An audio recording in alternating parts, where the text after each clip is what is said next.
Hi everybody, this is Tracy Chen. It's been a very busy couple of weeks with the states opening up and lots of things to read and understand. So in today's video, we're going to talk about the highly skilled and talented stream in South Australia.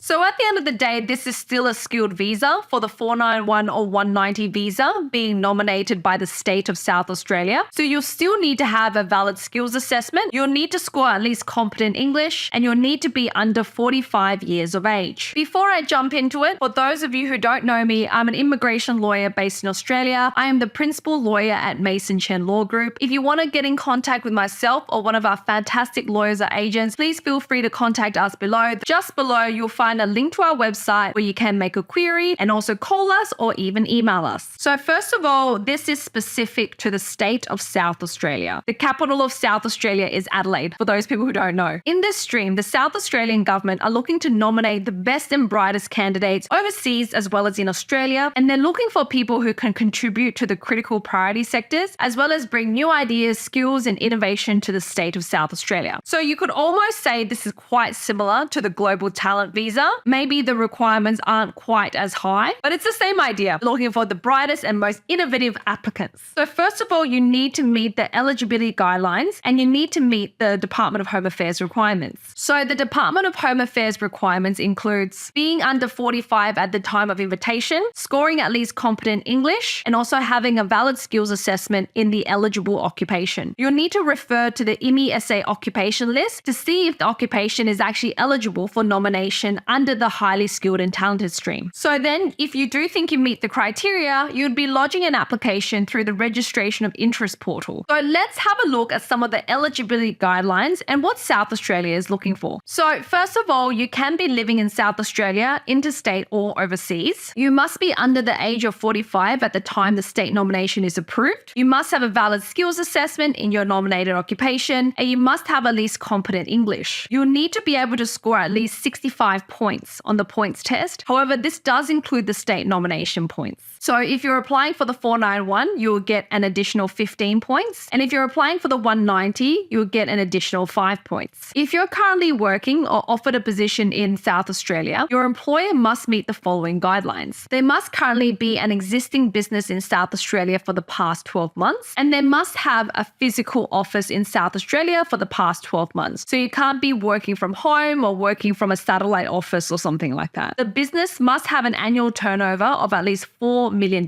However, if it is a startup company, they can be exempt from this turnover requirement. And businesses that are in outer regional South Australia can also be exempt from this turnover requirement. So outer regional Australia is like Mount Gambier, Port Augusta, Port Lincoln, those areas like that. If the business activities support the defense sector, they can also be exempt from this annual turnover requirement. And there must be a business of good standing and have no adverse information. Now, this does happen in other states. Some people create fake companies. So they create fake companies and they either sponsor applicants or applicants work there and they nominate that workplace in their expression of interest. This is what the states are trying to look out for and obviously weed out those applicants because it's fraud. It's not on. Now, the requirements for the applicant. You must have at least 2 years of experience in one of the critical technology professions. Work experience does not have to be from South Australia. It can be interstate or overseas. So these occupations include artificial intelligence specialists, cybersecurity analysts,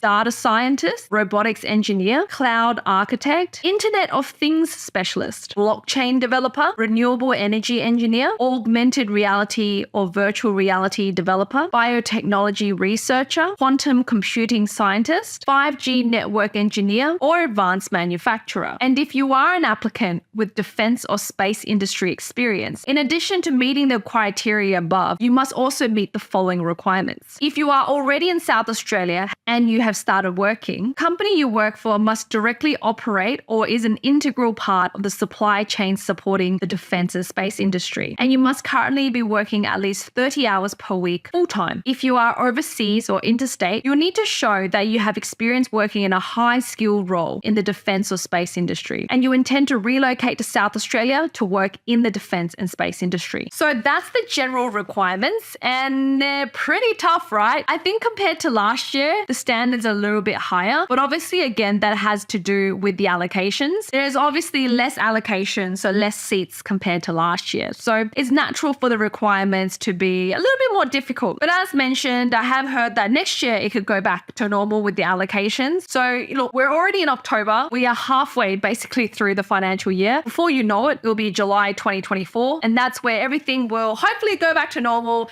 and what it was like in 2022. Anyways, I hope that was helpful. Thank you so much for watching. Don't forget to like and subscribe and share this video with people who need it. Comment in the comment section below if you have any questions, and also any other topics you'd like me to speak about. Thank you so much for watching, and I'll see you guys in the next video.